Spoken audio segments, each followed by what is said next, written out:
Hello, everyone. Hello, good afternoon, and welcome to our annual Martin Luther King Jr. and Black History Month celebration.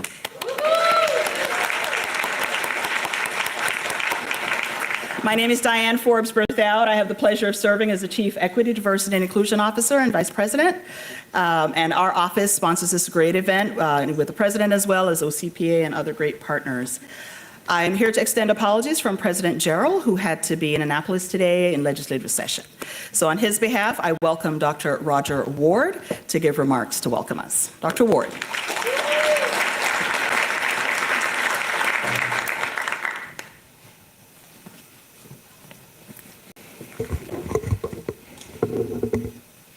Sawubona.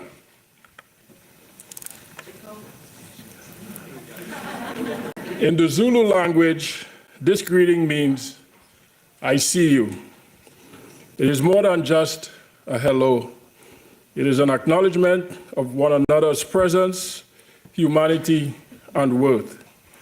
It reflects the African philosophy of Ubuntu, which teaches that I am because we are. When I say Sawubona to you, I'm not just recognizing that you are here in this space. I am affirming your value, your dignity, and your place in this shared moment. In the spirit of Ubuntu, I invite you to respond with Yebo Sawubona. Yebo Sawubona, which means, yes, I see you. So let's try that together. I'll say Sawubona, and you will say Yebo Sawubona. Sawubona. Yebo Sawubona. Sawubona. Yebo Sawubona. Thank you. In this exchange, we're reminded that our humanity is deeply connected to the way we see and acknowledge one another. Dr. Martin Luther King Jr. spoke to this same truth when he said, whatever affects one directly affects all indirectly. I can never be what I ought to be until you are what you ought to be. This, he said, is the interrelated structure of reality. Today, as we gather to honor the life and legacy of Dr. King, we are called not only to remember his words, but to live them, to see one another fully, to stand for justice, and to recognize that our collective well-being is intertwined. On behalf of President Bruce Gerald and UMB's leadership, it is a privilege to welcome you to the University of Maryland, Baltimore's annual celebration of Black History Month and the enduring legacy of Reverend Dr. Martin Luther King Jr. At UMB, we are deeply committed to advancing equity, justice, and opportunity, principles that Dr. King championed throughout his life. His call to action was not just about dreaming of a better future, but to actively shape it. Today, we gather to reflect, to celebrate, and to reaffirm our responsibility to build the kind of inclusive and just community that he envisioned. Our core values challenge us to think critically about our own roles in this ongoing work. How do we, as individuals, contribute to a more equitable and just society? How do we, as an institution, use our collective power to drive meaningful change? Black History Month is not just about looking back at progress. It is about recommitting ourselves to the hard but important work that still lies ahead. This afternoon, we'll hear from thought leaders and artists who challenge us, inspire us, and remind us why this work matters. I want to extend my congratulations to our award winners who exemplify the values of diversity, leadership, and advocacy. Your contributions make UMB and our broader community stronger. I want to also express my gratitude to everyone who made this event possible, the organizers, the volunteers, and to each of you for being here today. Now, it is my pleasure to introduce an incredible music talent, Makai Guest and the Makai Guestet. Born and raised in Baltimore, in East Baltimore, I have to say East Baltimore because I know that matters in Baltimore. Makai has dedicated his life to music, studying a wide range of genres and performing both nationally and internationally. Today, he will lead us in a song that is often called the Black National Anthem, Lift Every Voice and Sing. You have the lyrics, so I encourage you to raise your voices and sing along. Makai. Thank you. Please stand.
Lift every voice and sing. Thank you so much, Makai Guestet. Thank you, Dr. Ward, for those welcoming remarks.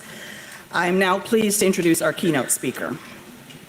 Today's keynote speaker is a dear friend and one of the most brilliant people that I know. Dr. Darrick Hamilton will speak with us today about fulfilling Dr. King's legacy from civil rights to economic rights, causes, consequences, and remedies to fulfill economic and racial justice. In his 1963 I Have a Dream speech, Dr. Martin Luther King said, we have come to this hallowed spot to remind America of the fierce urgency of now. This is no time to engage in the luxury of cooling off or to take the tranquilizing drug of gradualism. Now is the time to make real change the promises of democracy.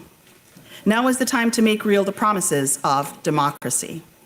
Now is the time to rise from the dark and desolate valley of segregation to the sunlit path of racial justice. Now is the time to lift our nation from the quicksands of racial justice to the solid rock of brotherhood and sisterhood. Now is the time to make justice a reality for all. At UMB, we continue this commitment, as Dr. Ward said on behalf of Dr. Jarrell, and these core values that we have include equity and justice. We continue to act decisively and ethically to improve the human condition and address the pressing, intractable needs of our society. As Dr. King reminds us, our lives begin to end the day we become silent about the things that matter. Our lives begin to end the day we become silent about things that matter. I am honored to welcome Professor Hamilton as our speaker today. Darrick Hamilton is a university professor, the Henry Cohen Professor of Economics and Urban Policy, and the founding director of the Institute of Race, Power, and Political Economy at the New School. Considered one of the nation's foremost scholars, economists, and public intellectuals, Hamilton's accomplishments include recently being profiled in the New York Times, Mother Jones Magazine, the Wall Street Journal, and being featured in Politico Magazine's 2017 50 Ideas Shaping American Politics and the People Behind Them issue. Also, he is a member of the Marguerite Casey Foundation in partnership with the Group Health Foundation's inaugural class of Freedom Scholars.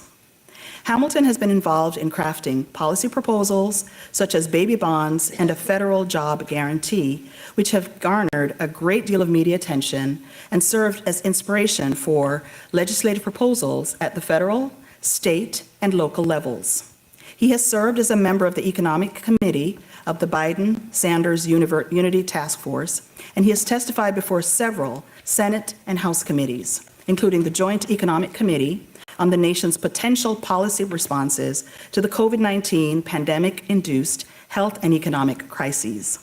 He was a surrogate and advisor for the Bernie Sanders presidential campaign, and he has advised numerous other leading members of Congress, as well as various 2020 presidential candidates.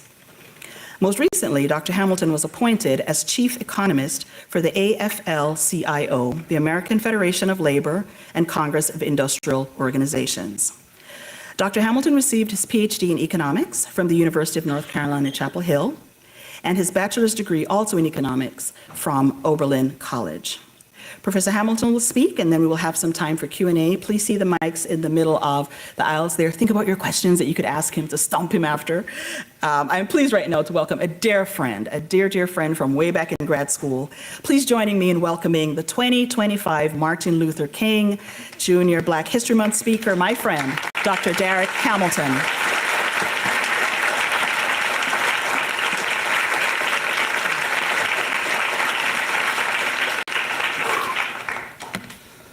So after that introduction, I got to take a deep breath.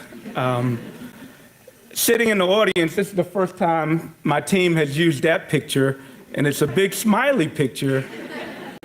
And levity is good, but this is going to be a solemn topic.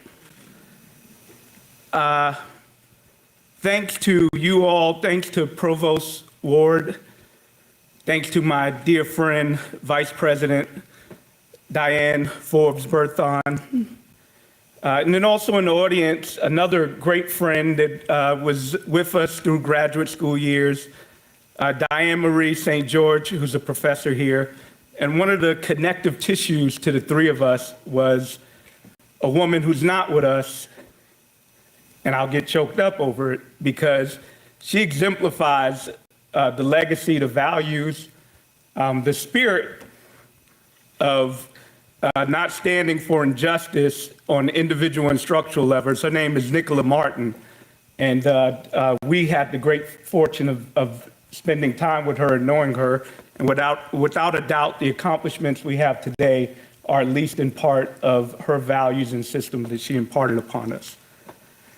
So the inauguration of Donald Trump's second term, coinciding with Martin Luther King Day, is not just a coincidence. It's a sad irony from which we can pivot and compare and contrast two very distinct visions of America, and it demands our attention. Trump's continued electoral success lays bare our nation's vulnerability, our fears, and our divisions. As Trump promises to, quote, make America great again, a return to a, quote, better time, for those who embraced his campaign, we must reckon with the reality that his sustained popularity is a symptom, not a cause. It's a symptom of a bipartisan economy that's failed to promote economic security and prosperity for most Americans. The trending deterioration of our economic and social integrity is exactly what Dr. King fought hard to warn us about all those years ago. President Trump's playbook leveraged a tried and tested tool, a political and economic appeal to relative status.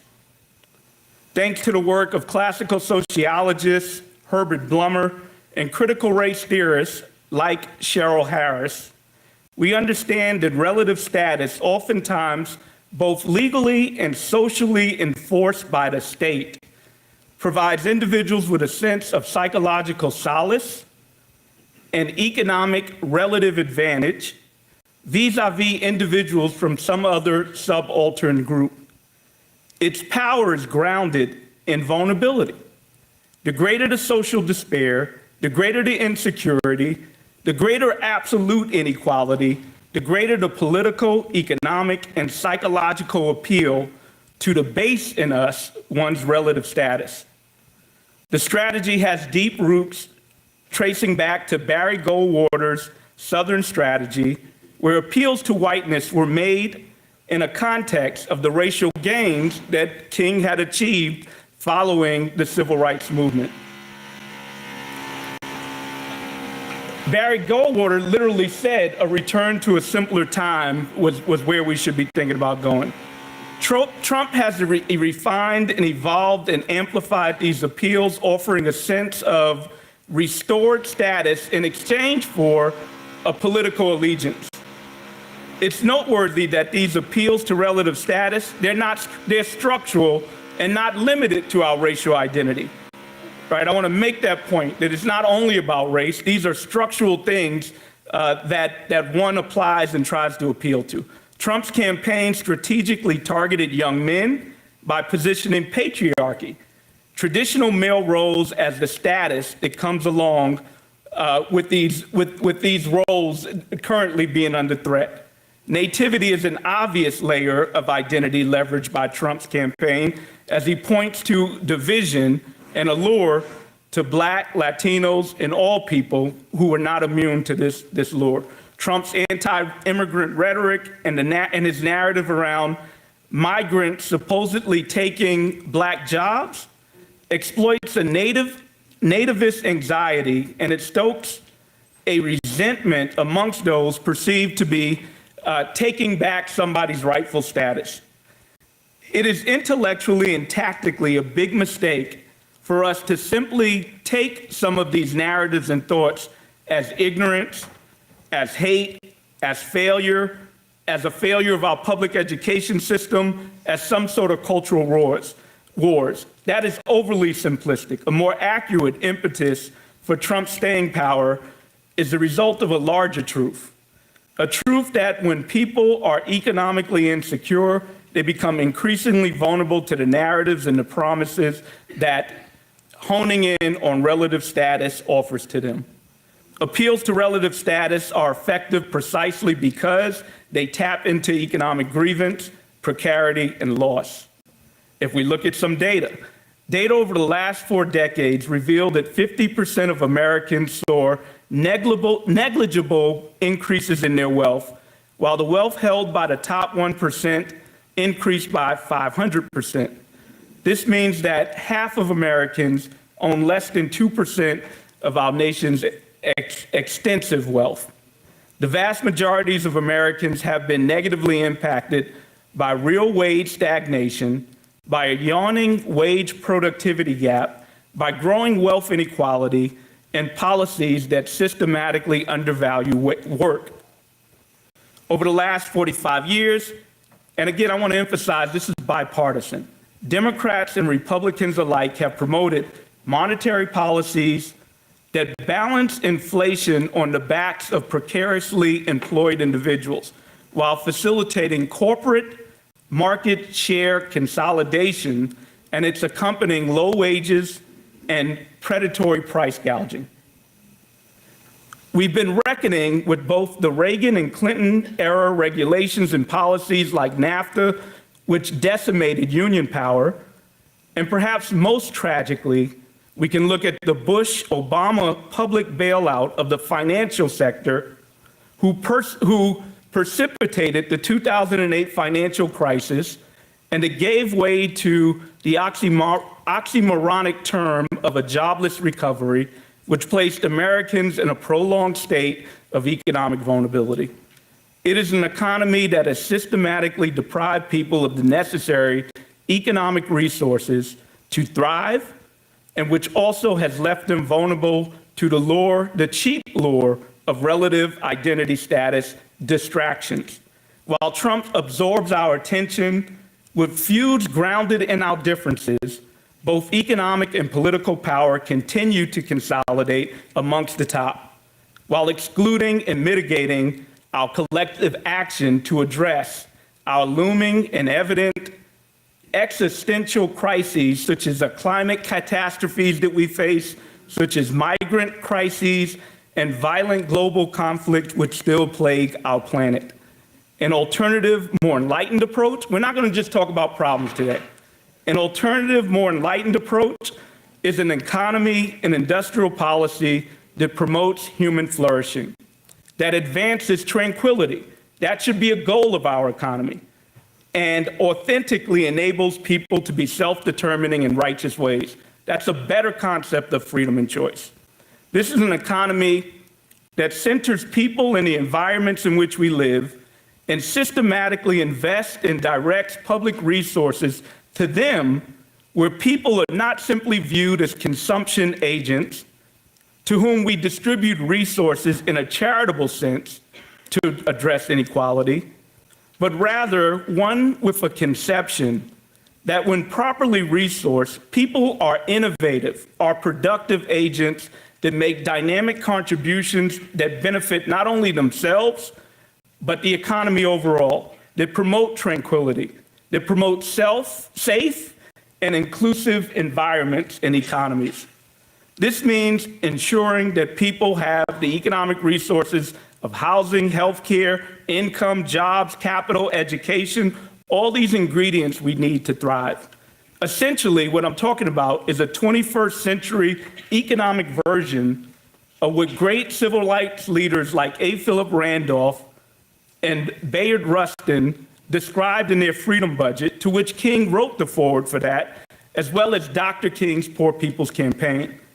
The structures of our political economy, we also need to recognize, go well beyond class and individual bigotry. And as a matter of course, race and social identity in general have been weaponized. They've been weaponized to strategically generate hierarchy and propel systems of poverty, stratification, and persistent inequality. The empirical reality is that race-based disparities persist and even widen with higher socioeconomic attainment. So education is not the panacea. It in and of itself is important enough for us to invest in, but we exaggerate its social returns. The empirical reality is vivid when it comes to the racial wealth gap, which has its genesis in a system of slavery when black people were literally capital for white landowning plantation class. So despite secular improvements in racial disparities, because there's been improvements in education and income, when it comes to wealth, the racial wealth gap has largely remained unchanged since we've been collecting data systematically on it.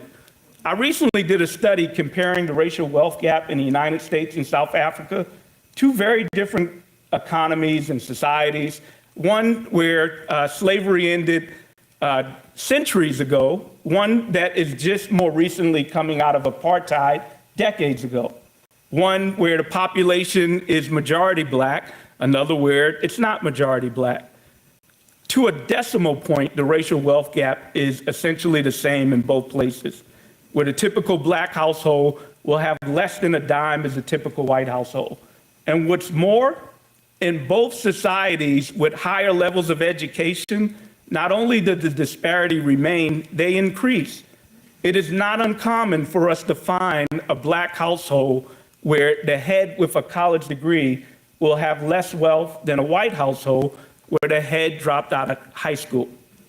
Here in Baltimore, we did some work looking at the racial wealth gap, not only by race, but incarceration status of the individual or a former or a family member. And this perhaps might shock you. It's not a surprise the racial wealth gap is dramatic. It's not a surprise that when it comes to wealth, those that have been formerly incarcerated or returning citizens have much less wealth than those that haven't. But if we look at the intersections, the combination of being black and not having experience in the carceral system is associated with less wealth than white and having experience with the carceral system. So again, playing hard, studying hard, working hard, playing by the rules does not address these socially established structures that persist. The limited explanatory power of education and hence human capital and the extent of the racialized nature of Americans' political economy goes beyond wealth. The unemployment rate for black people is typically twice that of white workers, irrespective of age and education. And in terms of earning, black workers are paid less than their white counterparts, irrespective of social and economic circumstance. And if we look in a dynamic way across business cycles, racial disparities widen and widen more for those at higher levels of education, further emphasizing the role of social identity hierarchy in establishing distribution of socially desired outcomes and how that sorting becomes even more magnified in the thongs of recession. So let me say that plainly. In a recession, the racial disparities in economic outcomes widen, but they widen for more for those with higher levels of education. One might think that education can shield you, but when the stakes become high and scarcity becomes more intense, we start using race even more as a sorter of who gets access to what and what not. So the emergent framing of the discipline that I'm a part of, economics, it purporting itself as a science, well, that's a big part of our conceptual problem. What it does is it presents an innuendo of a purity devoid of politics, devoid of the use of power, and devoid of the tribalism that has been consistent and affected humankind since throughout our history. The economic concept of freedom and fairness grounded in individual price takers at baseline, it doesn't adequately take into account the roles of capital, the roles of power, and the uneven distribution of power and capital in our society. This notion of markets, they themselves are political and social constructions. And the constructions of these are influenced by uneven distributions of power and capital in the first place. If you want to start a farmer's market, you got to go get a permit. This is all especially true in understanding and explaining identity group disparity. If we think about poor people, we don't empower them, we manage them. We manage them as a surplus population. Not income mobility, but income maintenance. We socially isolate them, we conscript them to our military, we incarcerate them en masse, and more, we're implementing policies aimed at controlling their reproduction, their fertility, and their family formation. They're characterized as persistently unemployed and unemployable, a source of urban crime and malice, and whose subsistence need we deem as drains on our fiscal budget. This fuels the rationality for austerity.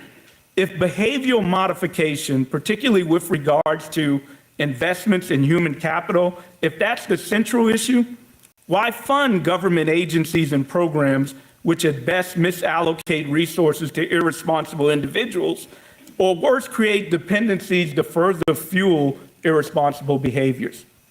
It feeds into a proverbial American narrative that through hard work and effort, individuals could turn their proverbial rags to riches. Individual anecdotes, we provide those as evidence of this being true, the power and effect of free market efficacy.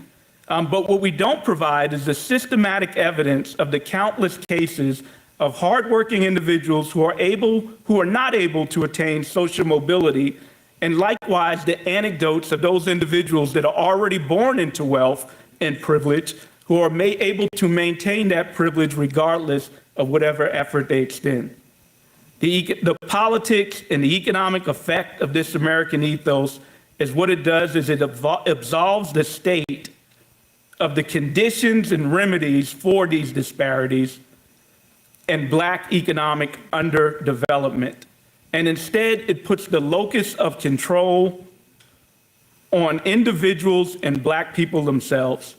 The underlying politics of this self-help efficacy, especially if public resources are being deployed, is that it either deliberately explains away racial stratification or unconsciously overlooks the role of race and racism in determining our material outcomes.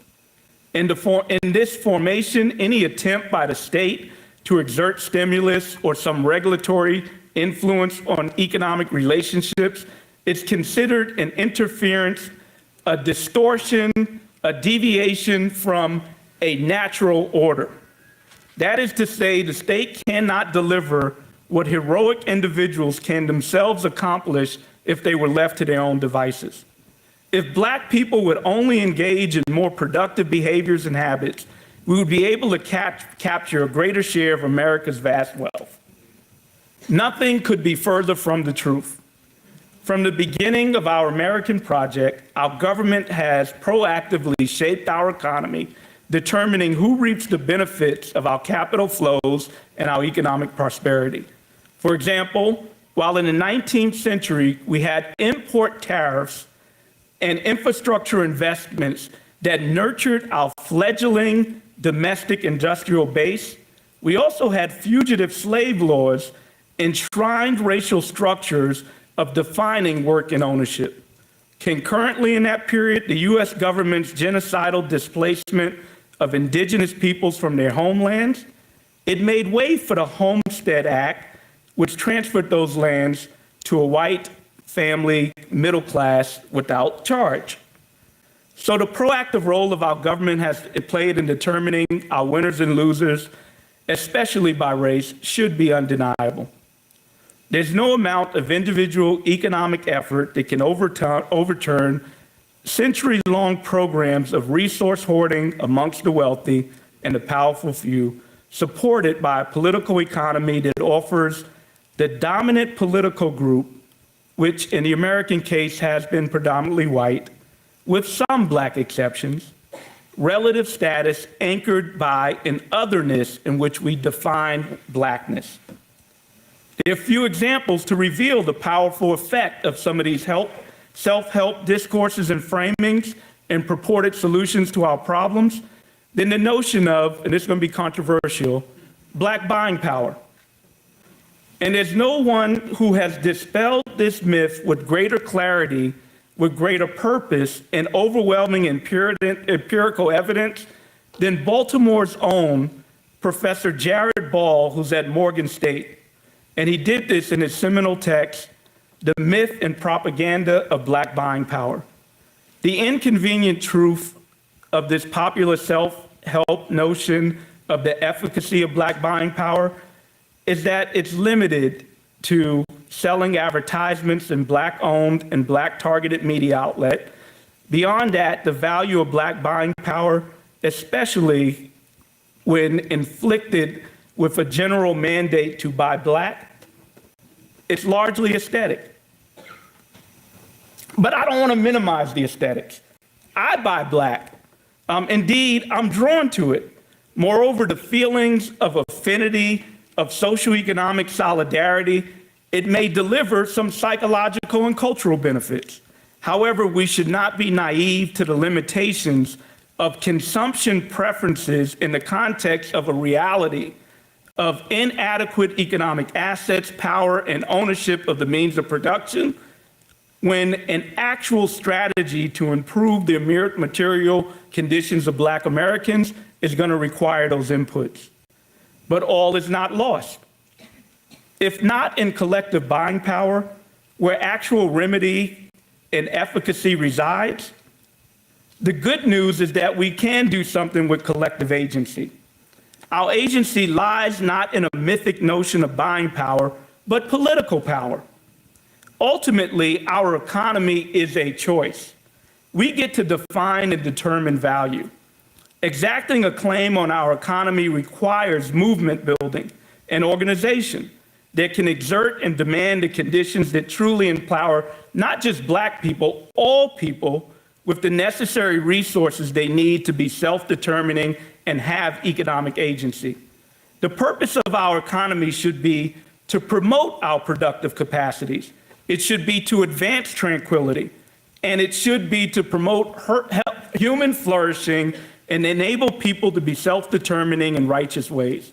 And the role of government should be to set the rules and steward public resources in order to achieve that purpose. Although not complete and perfect, we have a blueprint. Over 75 years ago, the international coalition led by Eleanor Roosevelt, convened by the United Nations, issued a landmark Universal Declaration of Human Rights. The declaration, coming out of a political context of the atrocities of the Second World War and the economic destabilization that preceded it, was meant to promote human flourishing and tranquility at a time when despair within and among nation states was pretty ubiquitous. The Declaration identified 5 categories of human rights: civil rights, political rights, social rights, cultural rights, and economic rights. In isolation, any subset of those human rights, they're inadequate. In fact, I would argue that not only are they inadequate, they are co-optations of our notions of freedom and rights. Over time, the category that has lost the most momentum and saliency, economic rights. Realized or not, civil and political aspects of human rights are well ingrained in our public psyche. However, least important has to be economic rights. This is essentially what became increasingly clear to Dr. King in his final days.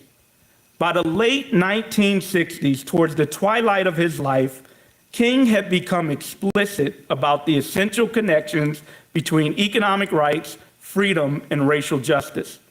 His quote, "I'm now convinced that the simplest approach will prove to be the most effective. The solution to poverty is to abolish it directly in a now and widely discussed measure, guaranteed income." King's calls for a federal job guarantee, guaranteed income, and even reparations reflected his belief that, broadly speaking, poverty was a moral failing of our nation, and for people to truly be free, that required resources. His Poor People's Campaign sought to build solidarity across racial lines, uniting poor people in the pursuit of economic security and prosperity. And his explicit call for reparations for Black people was also indicative of his views that economic rights and economic justice could not be reduced to classism. Tragically, and perhaps not coincidentally, King's life was cut short in 1968 before the phase of this vision, with an emphasis on economic rights, could fully be realized, leaving a profound legacy of unfinished work that we need to accomplish. Starting in the 1970s, with the neoliberal revolution and the narrowing of our understanding of human rights to only political and civil rights, and rights pertaining to the protection of property. Industrial policy began to focus on firms and a zero-sum, winner-take-all, nation-state competition in the international sphere. Although we might not usually conceive of them as such, policies like deregulation, the government outsourcing and privatization, corporate tax cuts, and outright corporate subsidies, all things that the US government has continually engaged in since at least the 1980s, amount to a strategic direction of resources that impact economic activity and outcomes and are hence industrial policy. So don't believe them when they talk about laissez-faire and say that's not industrial policy. That is industrial policy. Not one that I agree with, but it's industrial policy. And indeed, an argument could be made that despite the rhetoric of small government, the Reagan administration, with its deregulation, with its union-busting activities and corporate tax cuts, represented a massive and active strategic shift in government resources, both political and economic resources, towards corporate interests and away from labor and industrial and economic purposes that I would have in mind. This type of industrial policy is antithetical to shared human flourishing and has left us vulnerable to an economic context of fear, of despair, of growing inequality, both within and across nation states, the very situation for which the Universal Declaration of Human Rights and Dr. King sought to address in the first place. The rhetorical allusion and elegance around words like freedom, choice, and a specific notion of rights, not the economic rights of people, but the economic rights of property, is a rhetoric devoid of an honest reckoning of the immoral practices by which that property came to be distributed in the first place. Without resources and largely without resources, individuals are largely restricted from benefiting from economic markets and instead are at the whim of some charitable donation or vulnerable to the exploitation of somebody who has resources. Investing in human capacities, a la the Nobel laureate Amartya Sen's conception of human capabilities, not only should be the primary purpose of government in the first instance, but also turns to a generative positive externality and a productive macroeconomic multiplier that will benefit us all. I know I'm talking a lot. Let me try to wind down. Ultimately, pessimism, cynicism, and inaction will not reverse our trends of economic consolidation, of divisive politics, and the inability to adequately address our collective existential looming crises of things like climate change. King famously wrote in a Birmingham jail cell that, quote, "I have almost reached the regrettable conclusion that the Negro's greatest stumbling block is not the White Citizens Council or the Ku Klux Klanners, but the white moderate, who's more devoted to order than to justice." Exerting claim on our economy is going to require building movements and organizations that can extract and exact demands and conditions that truly empower people with all the resources that they're going to need to be authentically self-determining. Dr. King and his civil rights partners had the economic foresight to know that in order to fight against the conditions that facilitated Donald Trump's strongman breed of divisive politics, we must defang that what gives it its power. And that is an economy grounded in despair, risk, insecurity, and a growing chasm between the haves and the have-nots.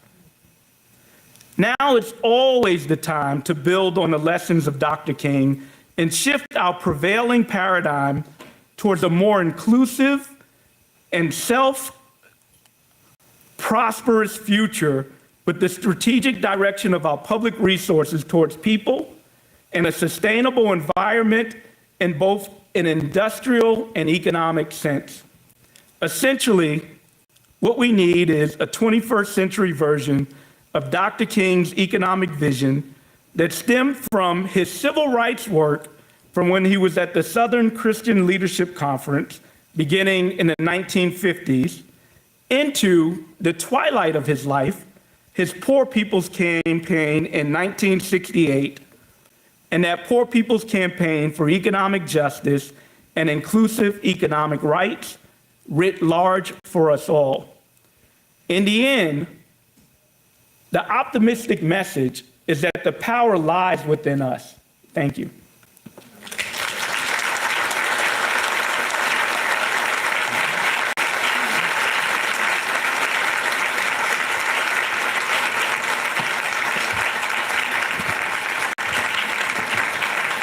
Thank you, Dr. Hamilton. Thank you so much.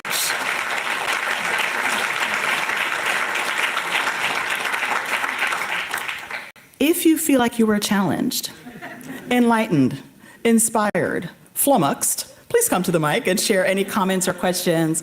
We'd love to hear from a few of your reflections or questions you have about how we move forward and how we build human capacities and create an inclusive economy for all. Thank you, Dr. Hamilton. Questions from you or thoughts and reflections on Dr. Hamilton's talk? We have mics in the center here, or if you are online, we can, I don't know if we have questions over the mic. Dr. Wong, Dean of the School of Graduate Studies, is coming forward. My feeble mind, I'm going to need this iPad to jot down notes.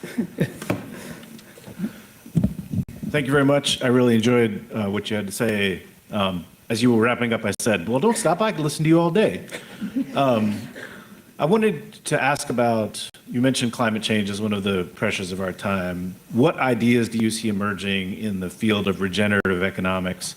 And again, looking at the economic system differently, as opposed to growth forever versus sustainable growth for human flourishing? Yeah, I mean, that's a spot-on question. And again, it goes back to our values. Right now, the defining feature of how we determine whether an economy is functioning well or not is what you just mentioned, economic growth. And what economic growth doesn't do, doesn't talk about distribution. It doesn't talk about attributes like tranquility, like peace, which are all features that if I were defining an economy, I would try to direct public resources to promote. And it also does not talk about sustainability. In some ways, it's incompatible with sustainability unless other features are added as well. And you named them. So, I'll only add one other point to, in your question, you pretty much made the point, so, and I'm glad you did. And the other feature is we make a mistake if we think about any feature, whether it's climate change, whether it's sustainability, or the threats and promises of AI, if we don't pursue it from a three-pronged lens: the economics of it, the politics of it, and the identity group stratification of the issue. Who we think is deserving and undeserving. All three always are intertwined in determining how things get produced and how they get distributed. So, it's not novel for us to think about race and politics, race and economics, or economics and politics. And I'm picking race in the context of the US. We can go somewhere else and find another stratifying identity.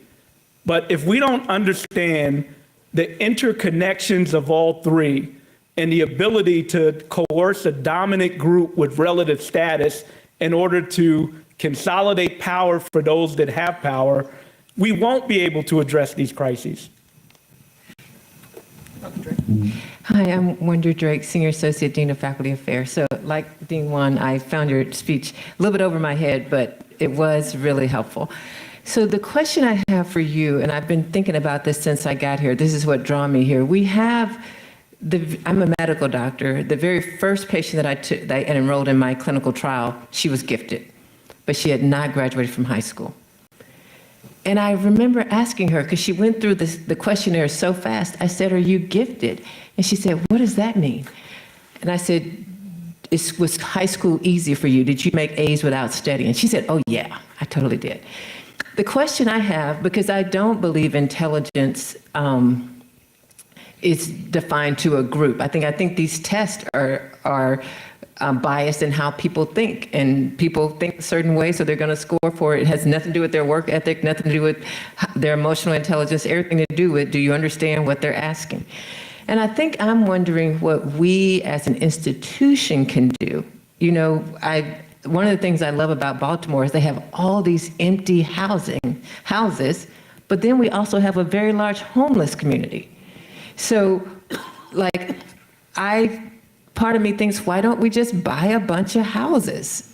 Buy a bunch of them, fix them up, and help the poor have housing, because owning a home is a great entryway into building wealth.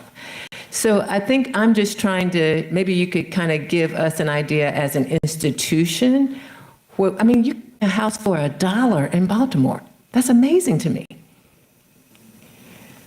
Does that make sense what I'm asking? Oh, yeah, it makes a lot of sense. I hope I do justice in response. Yeah. So let me lead with, there is no silver bullet policy. You can have really effective policies, but what you also need along with policies is narrative. And you also need a North Star. So you need a conception of justice. Right now, the dominant conception of justice and narrative is kind of what I was trying to say, which is through individual effort, dent, capabilities, that's the defining feature of what's just, and it also contributes to a productive, efficient economy that benefits us all. That's a point of view. One can look at some empirical evidence, which I pointed out, to say that it doesn't seem to have bared out. But what's valuable is at least there's a concept, there's a notion of freedom and justice grounded in that view. So I'm trying to present another notion, another North Star of vision for what an economy should be trending towards. And that is this notion of human rights that includes economic rights, that says that access to a house, an apartment, access to a quality education, that these things aren't just outcomes for our consumption, they are investments, that they are enablers, that they generate the capabilities so that we can have fairness and then also have a thriving economy that not only of innovation, spillover effects of neighborhood solidarity, in which case we might be more willing to partake in a political system that can benefit us all. So I think we need the vision. Then we also need great policies that you described. Home ownership is not going to be the panacea, but it will make a huge dent. If you couple home ownership with debt-free college education, quality college education, debt-free quality education from grade school all the way through college, now you're getting even better. So you keep going. So let me also say a couple other things. So another point that you raised, I just want to make this clear, even in university spaces and everywhere. I'm not anti-science. I believe in evidence and methods, but we need to recognize that every idea, every methodology, whether it's medicine, chemistry, et cetera, begins with a set of norms. And that's just a matter of fact, not a critique. Matter of fact, that's the value of diversity. We see diversity, equity, and inclusion is under attack these days. If you want fresh ideas, if you want innovation, if you still keep going to the same ideas and perspectives from which we begin, you just replicate society. So one, it's the right thing to do. We don't want the aesthetics to look segregated in some way. That displeases me. That my sense of what is right is disturbed by that. You get to choose yourself. But in a productive sense, you stifle innovation, you stifle fresh ideas if you don't allow for access to assets that otherwise wouldn't be included. Final question. I talk too much. Oh, no, this is- Yeah, hello. Yeah, my name is Nicky Mutinda. I'm staff here in the computer department. So my question is about Robert Moses, because I saw you are from New York. So his autobiography by Robert Caro mentions how he destroys communities by building expressways, putting precedents over highways over communities, and just destroying neighborhoods like South Bronx and all that areas. So what I'm wondering is, has New York ever recovered from those policies? And the second question is, what has other cities learned from this experience in terms of urban planning? Do you see any like lessons learned, and what other mayors have done to overcome what Robert Moses did? Yeah, I mean, it also speaks to the previous question about what universities can do. The lessons from Robert Moses, one of the lessons for me is, if we're analyzing any contemporary phenomena without notions of history, we're going to get it wrong. If you don't know the stories of Robert Moses, his interventions, and we try to understand inequities today, you're going to get it wrong. So you got to combine aesthetics, humanist studies, history, art, literature, all of these things with our analytical work contemporary analytical work that might come out of economics, sociology, et cetera. Otherwise, you will get it wrong. It'll be myopic. And then the more direct answer, no, New York has not fully recovered from the highway construction, the divided neighborhoods that we see. Robert Moses might have been the most effective at it, but clearly it was done throughout America. We could find these examples. And this is the point. Our government has always had a proactive role in determining winners and losers. And there's good news and silver linings in that. We can do things differently. Our government can generate middle classes that otherwise wouldn't exist by their investments if done the right way. So I think that's a good lesson for us to learn from that. Again, no, I think that's a great point, bringing up Robert Moses, and the answer is you heard it. So. Dr. Hamilton, everyone, thank you so much for your time.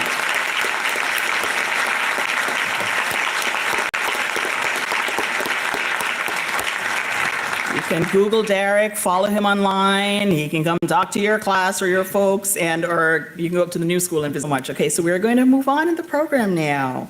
I'm really pleased at this time, after hearing such an inspiring and encouraging and challenging talk, to hear from someone else who's a friend of our campus and who's been here before, Lady Breon, who is the executive director of the Black Arts District, an organization she founded in 2019. And in 2024, Lady Breon was appointed by Governor Wes Moore as the Poet Laureate of Maryland. Did you know that? So that's really awesome, making her the youngest Poet Laureate in Maryland's history and the only spoken word artist to hold this position. We're really pleased to welcome her back to UMB. Here is Lady Breon.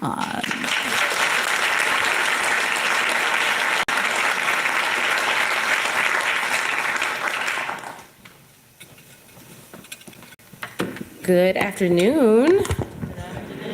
Happy Black History Month. All right, so I have two poems for you all, and I'm going to take my seat. How many of you all are fans of spoken word? Oh, okay, in good company then. All right. Usually I have to, prime the audience that you don't have to be quiet while the performance is happening, but I feel like y'all know what that means. So for those of you who didn't raise your hand, we're going to practice together, okay? I'm going to provide you some tools, and I invite you to try them on. So when the poem is happening, if you hear something that you like, that is thought-provoking, that made you feel something in your spirit, okay, there are some things that you can do to show that exuberance, all right? If you like a line in the poem, I see somebody doing it already. Show everybody, model for everybody. Exactly, you can snap.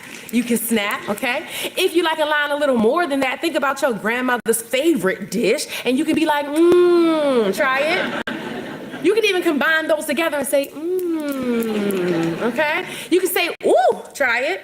All right, listen, the point is, whatever your exuberance looks like, I implore you to show it while the poem is happening. Is that cool? All right, so this first poem that I have, given that this program is also in honor of Dr. Martin Luther King, this is a poem that I wrote about him, and yeah, that is how we're gonna start, yeah? All right, here we go. They have tried to turn our hero into a hallmark. 'Cause one way to kill a man's character is to let his enemy create the spin. The type that will make equality look like segregation all over again. Packaged affirmative action revolt. Then served on prejudice platter, screaming all lives matter and ain't nothing sadder than having your king's crown corrupted. He dreamt of integrating, now we got an overt racist as the leader of the nation. We facing police brutality at alarming rates and protesters protracting the slain's memories, billy clubs in backs and fatigued extremities. The only thing missing are German shepherds and a water hose showering to be a replica of a march from the 60s. The best way to honor King is by progressing, but we continue to accept the status quo as if that mountaintop is too far-fetching. Make a Negro a saint, and the people will believe he became something they can't. 'Cause museums, they don't better material conditions. Washington monuments don't actualize the vision. They put his name on a few schools, but don't educate the children with organizing tools or civic engagement models. Give them a street sign in the hood, eyes on the prize, but we still ain't found our way about that project high rise. Don't idolize the man if you don't live by the message. They've chewed them down to pieces so the masses can digest them. Made them anti-Malcolm X, non-violent and accepting. No poor people in Detroit, no Vietnam critiquing, no jailhouse letters, no shaming of capitalism and oppressing. Said he felt like he was moving us into a burning building, but we can't see King in the eyes of Baltimore riots when that CVS was flaming. He's been painted docile, hostile views made quiet, no more than a sugar-free cookie perfect for the white media's diet. He was one of the many in the movement for the masses, now plastered permanently in our minds, but are we following his legacy or aligning with their lies? Thank you.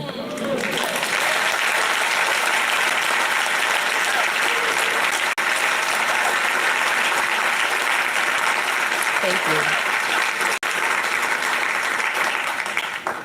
So I feel like, you know, our keynote speaker, he kind of set the stage. He said it's going to be solemn. And I said, okay, well, those are the poems then. Second poem, the second poem, I was a little torn. I was thinking about, given that this is a school of medicine, and I remember learning about the story of Henrietta Lacks. So I thought, you know, maybe I'd do that poem. And I also have this poem called Two Baltimores that talks about the different realities that you might experience depending on your zip code in this city. And so,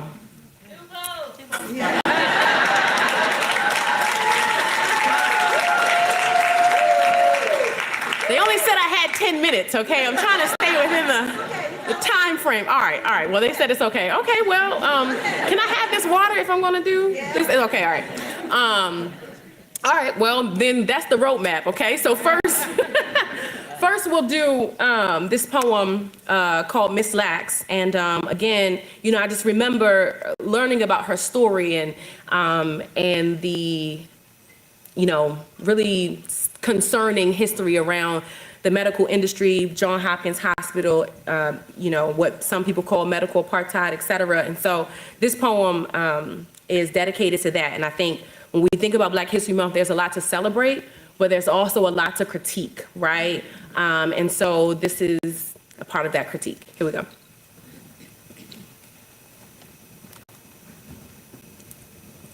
This is a letter to a woman who walked into ER as patient but was turned science experiment, and after her death, her cells lived on forever proof that Black girls really are magic. Dear Miss Henrietta Lacks, I hear Hospitals round here used to disappear poor people and reverse engineer their beings, secretly gentrifying your cells from your body like you too good for your bones. Same as they drop black boys into cells from their homes, calling on your molecular structure for answers like a cellular phone. Cause you regenerate going on and on like a Duracell clone, dissecting sections of your skeleton, turning your segments into specimen, holding your death under a microscope. And now my people don't walk into hospitals because we know we look like an experiment. Know this heartbeat sounds like hypothesis. Corporations are carnivores and we ain't trying to be prey. Only God be our healer, so we make medicine between two hands when we pray. We remedy, we outback garden herb and seed. We get rest and drink herbal tea because we know the history. Know that plantations fed the hungry mouths of medical wards, starving for sick Negroes, devouring organs and intestines, navigating through gastro tracts like MapQuest and Herd. The stories of night doctors, white-robed grim reapers called grave robbers, collecting colored clinical materials for tester trials to treat the privileged from the parish. They published the findings of the nameless. So medical journals are literally an obituary for the faceless, the stories of our grandmothers line our genetics, teaching us not to trust these doctors and their anesthetics. So we opt out of procedures, guess it's bio, logic. The birth certificate is already a bill of sale, but we're not for profit, Miss Lax. I wonder, if they never found a cure in your DNA, would we even know your name? If your blood did not become elixir, no extractions without your permission, would you even be mentioned? Or just one of the thousands of black souls getting their caps sold, or black skin getting capsuled into capsules of modern day medicine, just one of the thousands whose screams dangle from the scalpels, an insignificant instrument for their medical instruments to play on. But these days your immortal cells are legend, so I guess the world will never know. Wow.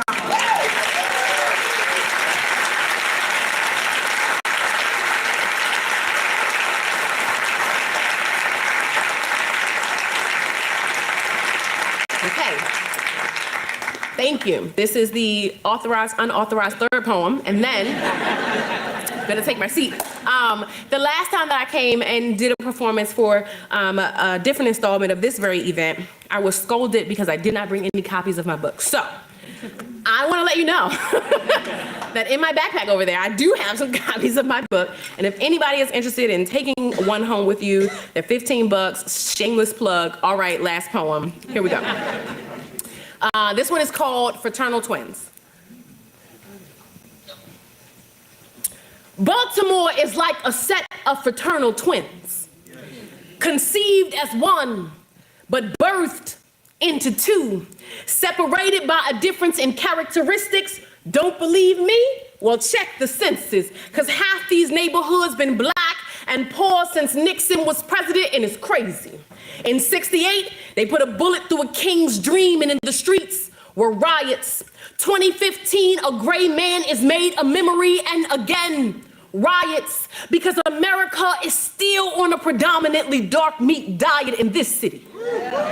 There are multi-climate conditions. Concrete jungle, food deserts, fire hydrants are misting, but resources run low. But behold, an oasis of plush green trees and rolling parks exist in the land of condos. Just look at the windows if you want to see pain. The rich, no curtains, because they would never cover. The poor use brown plywood as a cover, and you can hear the cricket-filled silence or police sirens bouncing off the walls of project housing.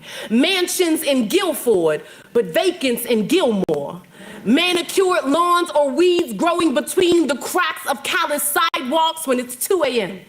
On one side of town, there is a safe white woman jogging, a taut leash around the neck of her miniature schnauzer, Sophie. But on the other side of town, town, there are blue lights, cop lights, floodlights, cell phone lights in the hand of a young brother on the corner trapping, while the low light of hope is ever dimming. And John Hopkins Medical Campus is forever sprouting, touting, revitalization, smiling through crest-white teeth, while the aching teeth of the poor can feel gentrification in their dilapidated communities, decaying like cavities, but coffee cafes foreshadow a root canal for pennies. They'll uproot a mother, father, and child, then put colorful paint over a graveyard view. Just ask Greenmount what a station north will do. Lead particles in the H2O or outdoor water fountains always afloat. Bike lanes or crater moon-sized potholes. Fiends penguin wobble to a street side lean, or prescription addicts with paychecks that keep habits fully functioning. There are some communities with flower shops, but others have teddy bear memorials commemorating homies that got popped. Tennis shoes on light poles to uplift fallen souls. You still can't see the distinction between two twins cocooned in the womb of the belly of the beast. It's easy as counting 1, 2, 3. Just count the corner stores, liquor stores, and churches versus dog parks, guarded fences, and organic markets. The tale of two Baltimores is not a secret. There are just some who are too privileged to ever see it. Thank y'all so much. I'm Lady Breon.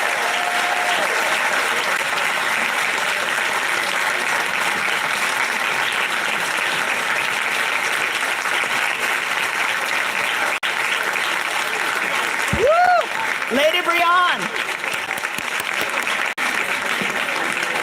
Lady Breon. Young people would say hashtag no lies told. That was some uncomfortable truths. Thank you for your talent and your expertise. Thank you so much. Now we transition to the Diversity Awards. So I asked Dr. Ward to come up to help us present these awards. So I'll let us know what they are. The University of Maryland, Baltimore, Reverend Dr. Martin Luther King Diversity Recognition Awards are presented to individuals and or group achievements in the area of equity, diversity, and inclusion. My office, the Office of Equity, Diversity, and Inclusion, asks UMB schools and units to nominate individuals or groups that have played a leadership role or been integral in these efforts at the university. Recipients serve as models of the ideals of the life and work of Dr. King. Provost Ward will hand out the awards. Please come forward when you hear your names. Stay on the stage, and when you're called, we'll have photo, and then we'll move on to the next group. The first award is Outstanding UMB Student Initiative for Maximizing Student Development, IMSD. Please come forward. Student award.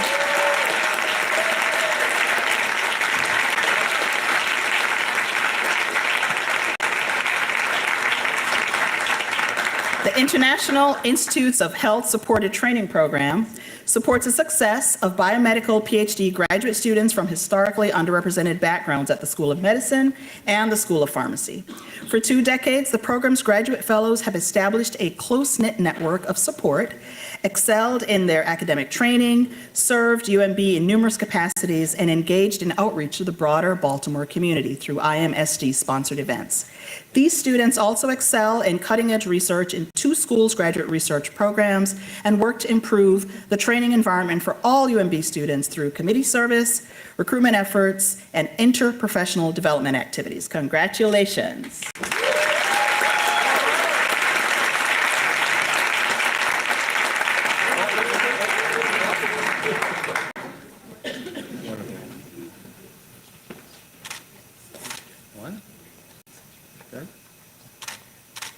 Thank you.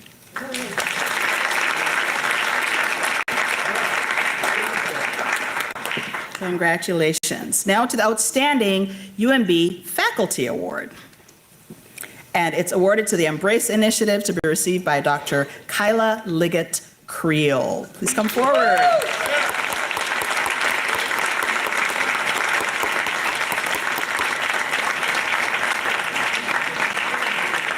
Operating with the belief that everybody can be great because everyone can serve, Embrace strives to dismantle systems of oppression and create a world that is just, equitable, and safe for all. Executive Director Kyla Liggett-Creel leads the program which works to help release youth from detention centers and support formerly incarcerated individuals in assisting others transitioning back into society. Embrace partners with government agencies to deliver equity-based care for system-involved families with case managers who have personal experience in these systems. Youth and returning citizens, those who have experiences such as homelessness and incarceration, serve as mentors, counselors, and leaders with this initiative. Congratulations to Dr. Kay and team, and we invite any members, I see they're already standing, of the Embrace team and community to stand as well to be acknowledged. Congratulations.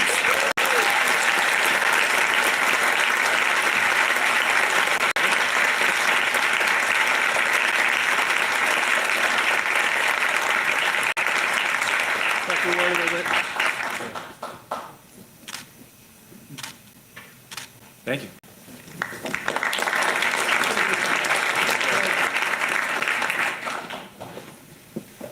Great work happening at UMB with our community. Thank you so much, Embrace. Now the UMB Staff Award. I am pleased to recognize the Office of Diversity, Equity, and Inclusion in the School of Social Work.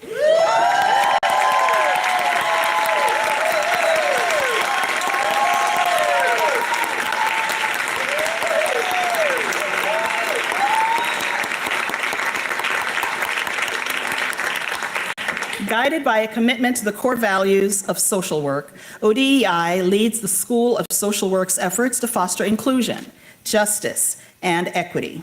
The office has launched numerous programs and events over the years, such as their first annual statewide JEDI Summit, Justice, Equity, Inclusion, Diversity and Inclusion Summit, and the Dialogue and Engagement Learning Series, which works to foster communication across differences amid increasing tensions related to global conflicts.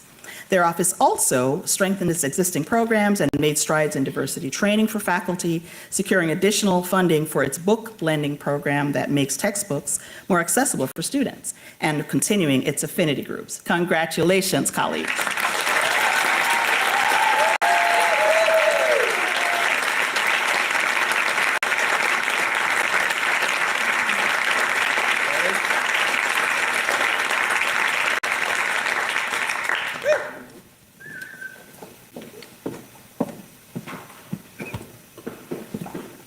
And now I'm pleased to introduce Mr. Bill Joyner, who is going to introduce our Community Champion Awards. And Bill is the Assistant Vice President for Community Engagement, and he'll now present the Community Champion of Equity and Justice Awards. Bill?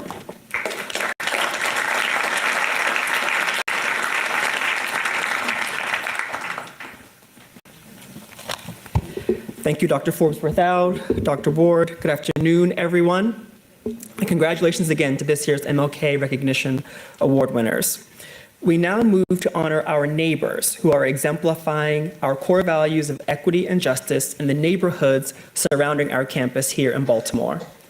Now more than ever, it is vital to recognize that building, maintaining, and defending an equitable and just society is a responsibility for all of us, inside and outside of our institutions. Our first champion of equity and justice has been building a space that is inclusive for our young people who have fun, build skills, and embrace being their full and authentic selves. In this brief video, we will learn more about Mr. Kevin Ricks. The University of Maryland, Baltimore presents Kevin Ricks with the Community Champions of Equity and Justice Award for his positive impact on children in the Baltimore area. Family and community, that's what I believe Lily Kids is.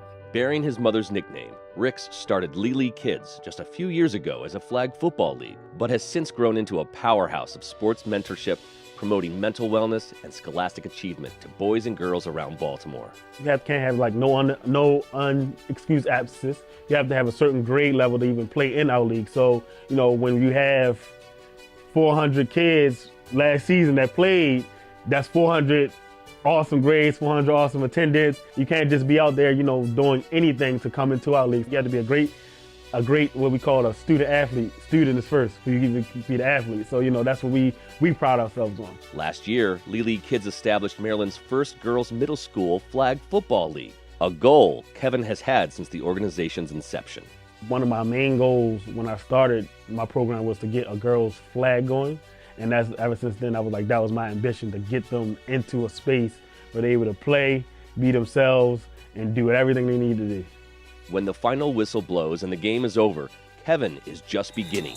He routinely finds innovative ways to make sure the children of Baltimore City are filled with confidence year-round, including free haircuts during homecoming. The haircuts, the toy drives, the turkey drives, the back-to-school drives, book bags, everything. So I wanted to always make sure that I'm giving back. Kevin recognizes that not everyone wants to or can play football, but that's not stopping him from serving his community. We want to include everyone. So this next season coming up, next school year coming up, late fall, we got golf coming, we have chess coming, we got esports, we got soccer, we got volleyball, we got basketball, we have everything that whatever you want to do, we got you. We have music coming. So, you know, we have all these programs that we're bringing. You know, we want everyone that when you hear about us, we do that. So, you know, that's what we got coming this next season. While Lily Kids may seem like a lot for one man to handle, Kevin takes his own advice. You don't have to do everything. You just got to do your part. That's literally it. You don't have to affect a million kids. As long as you're able to affect one kid, you did your job in life. You know, pass it forward. That's pretty much it. Congratulations to Kevin Ricks for receiving this year's Community Champions of Equity and Justice Award. Please welcome to the stage Mr. Kevin Ricks.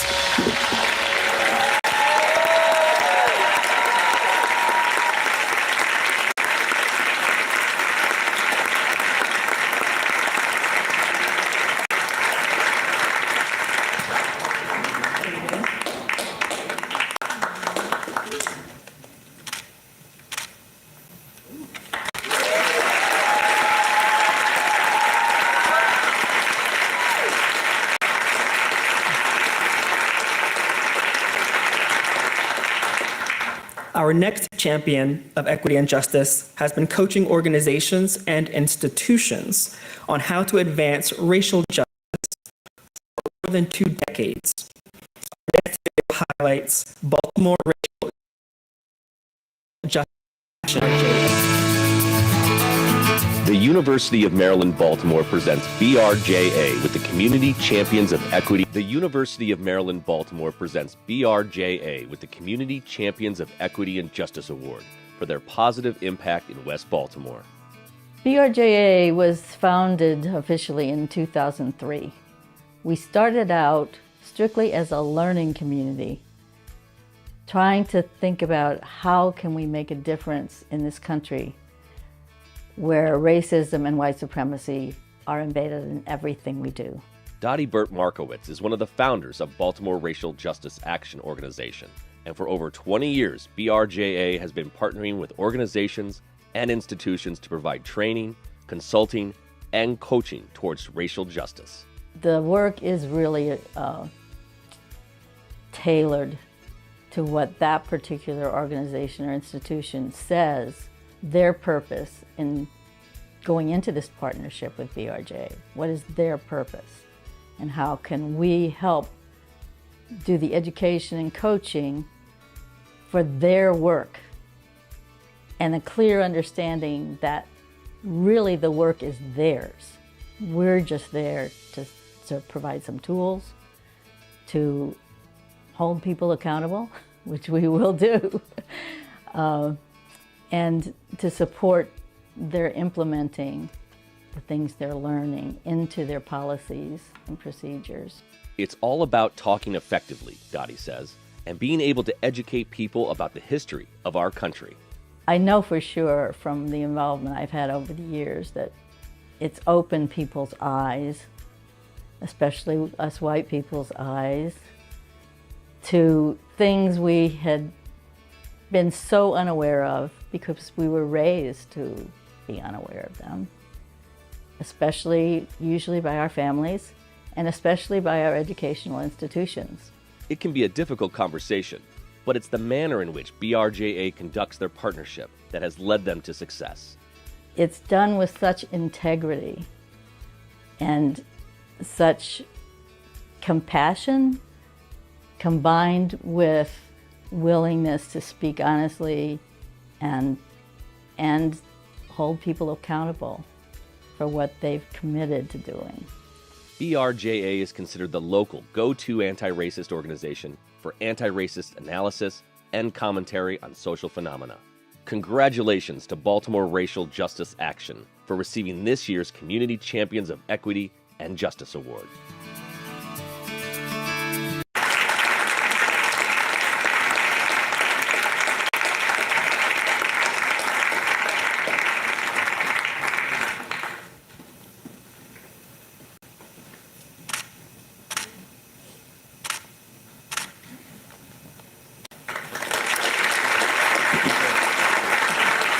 Congratulations and thank you. And please welcome back Dr. Diane Forbes-Berthoud. Thank you, Mr. Joyner, and thank you, Dr. Ward.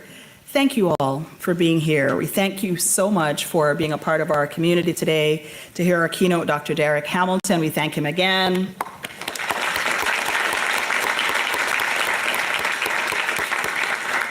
Makai Gestet, Lady Brian, all our award winners, congratulations again.